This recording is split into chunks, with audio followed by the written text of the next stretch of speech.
Hello, my name is Kevin Duska from Prime Rogue Inc., a Calgary-based geopolitical risk analysis company. We are breaking in with a live report that it is now confirmed with almost 100% certainty that the Secretary General of Hezbollah, that is to say the leader of Hezbollah, Hassan Nasrallah, has been killed in an Israeli strike today, the 27th of September, 2024. About an hour and a half ago, a Israeli precision bombing in the suburbs of Beirut produced a massive explosion that was meant to target the Hezbollah command and control bunker that is there. Now we're looking at the OSINT Defenders Twitter page right now, and we are seeing massive smoke plumes. We have a live video of the aftermath of the explosion right here.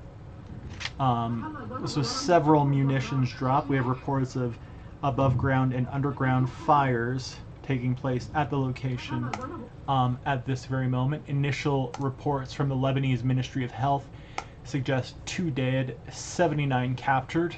Israeli army radio is stating that, quote, whoever was in the bunker is dead. It has been confirmed that Israeli Prime Minister Benjamin Netanyahu left the UN General Assembly, where he is in New York today, to go back to what is clearly his hotel room here. And you can see this with the blurred out comms gear, which is probably his equivalent of the nuclear football, giving the green light for the strike, which, when we take all these elements together, makes it incredibly likely that Secretary Nasrallah was present in the bunker at the time, and has been liquidated by this Israeli strike. I'm going to go in and talk a little bit about who Nasrallah was, but before that we have more breaking. So one of the earliest entities to report that Nasrallah was alive and well was Tasnim, a news agency in Iran that's connected to the the Islamic Revolutionary Guard. Pardon me. They've withdrawn that statement that Nasrallah is alive and well.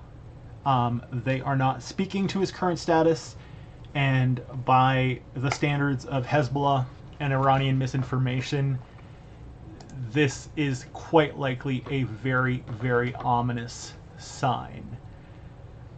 Taking all these facts together, this is a historical day in the Middle East, regardless of what your position on the Israeli-Palestinian and Israeli-Lebanese or Hezbollah conflict is. But a bit about Hassan Nasrallah himself. He was born in 1960 in Burj Hammoud, Beirut. He's been Secretary General of Hezbollah since 1982 after Abbas al-Musawi was assassinated. Nasrallah has quite the legacy with Hezbollah. He basically transformed the organization from what was solely a regional military power into a true political force in Lebanon, as Hezbollah became a mainstream force, sort of mainstream force anyway, in Lebanese politics. He gained a pretty high profile after Israel invaded Lebanon, southern Lebanon, in 2000, and then again in 2006. He had close ties to Iran. He was a cleric, senior Shia cleric, an imam, closely tied to the theocratic leadership of Iran itself, particularly the IRGC and the Quds Force, that is to say their Special Operations Division. Some very important quotes from him. Quote, "We do not want to kill anyone, but the Zionist entity that has occupied our land for decades must be removed." So his primary focus in life was destroying or removing Israel. Quote, "As long as Israel exists, it will be a threat to Lebanon," end quote. "Our arms, our resistance are not directed against the Lebanese people. They are directed against Israel and only Israel." So as we can see, he had a very significant anti-Israeli focus in nearly everything that he did, as Hezbollah does writ large. As the military leader of Hezbollah, Nasrallah played a critical role in terms of shaping Hezbollah into a highly organized military force, although it's been decapitated over the last couple of days. But from a political perspective, it's really when he brought him into the Lebanese parliament in 1992 and entered Hezbollah into governing coalitions in Lebanon that it truly became part of the country's political mainstream. All the while he did this, he stayed a proxy of Iran, and Hezbollah has been one of Iran's more faithful prospects. Pardon me, this is all coming in very fast.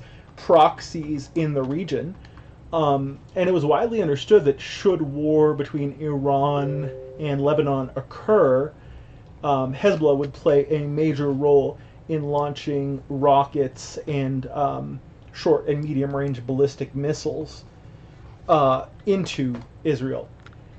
When we're looking at the situation now, and if we are indeed assuming that Nasrallah is dead, which is highly likely, he has a few potential successors, depending on who was in the bunker at the time.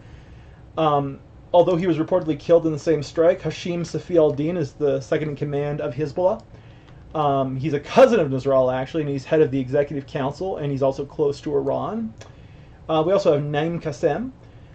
He's been the basically the religious second in command of Hezbollah for, I think, 10, 20 years now. And he was always a very, very close friend of Nasrallah. As far as we know, he is still alive. Ibrahim al-Amin al-Sayed, I'm actually checking to make sure he's still alive from the list I generated earlier. Yes, he is head of the Politburo. Things are moving so fast. Israel's taking out so much of Hezbollah's higher leadership. It's hard to keep track. The Politburo and the External Security Organization.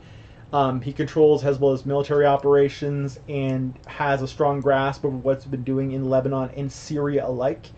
He is another potential candidate, and we have Talat Hamia. Again, need to make sure he's not dead. This was all drafted a little while ago. He is also believed to still be alive, and he is another potential leader. But when we think about what the implications of his death for Hezbollah mean, there's certainly going to be a huge leadership vacuum that's going to need to be filled sooner rather than later. While Qassem or Al-Amin al-Sayed could step in, Nasrallah was a charismatic leader, and that was one of the main driving forces that made his recorded addresses so popular for the Lebanese people. Sometimes there'd even be a day off. In terms of Hezbollah's military strategy, which has already been in shambles the last couple of days because of devastating Israeli strikes, his personal connections to Iran, which empowered Hezbollah to a certain degree, might be degraded, might lead to Hezbollah's capabilities being degraded as a result of this. We're also likely to see a bit of a political vacuum in Hezbollah because the party itself, as it's present in the legislature, will almost certainly weaken as a result of Nasrallah's death. At the regional level, we have several dynamics going on. For one, look, Iran, Hezbollah, arguably the closest proxy. I would be shocked if Iran doesn't immediately push its favorite candidate to secure the military and political leadership of Hezbollah, because any disruption in Hezbollah's effectiveness would hurt Iranian operations in Syria, Iraq, Lebanon, beyond. In Israel, Hezbollah's response, or Iran's response to this, is likely to be critical.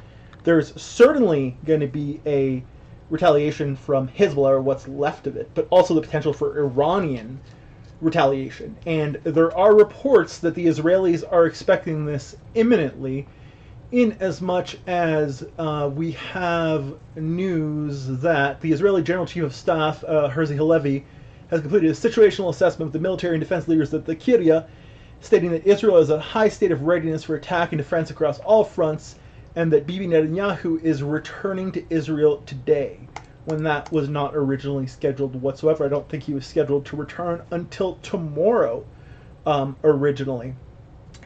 Now, we also have more breaking news that the IDF Home Front Command is now calling up reserves. Soldiers have received the following message, quote, "We stepped up our preparedness following the attack on the main headquarters in Dahya. We don't know if Nasrallah is in there. We are mobilizing the entire battalion. Now, this would have been gone out over an hour ago. It seems like the situation has clarified itself and that Nasrallah has indeed perished. All official Hezbollah channels themselves are radio silent. And that is a worrisome sign for escalation, in as much as Hezbollah and Iran are likely to feel pressure to retaliate against Israel either tonight or very imminently. But if we look at Nasrallah's legacy more broadly, He was a charismatic leader and a symbol of resistance against Western intervention, kind of a more refined Gaddafi, some might say, depending on your tastes. But he was most certainly someone who was beloved in Lebanon. He transformed Hezbollah.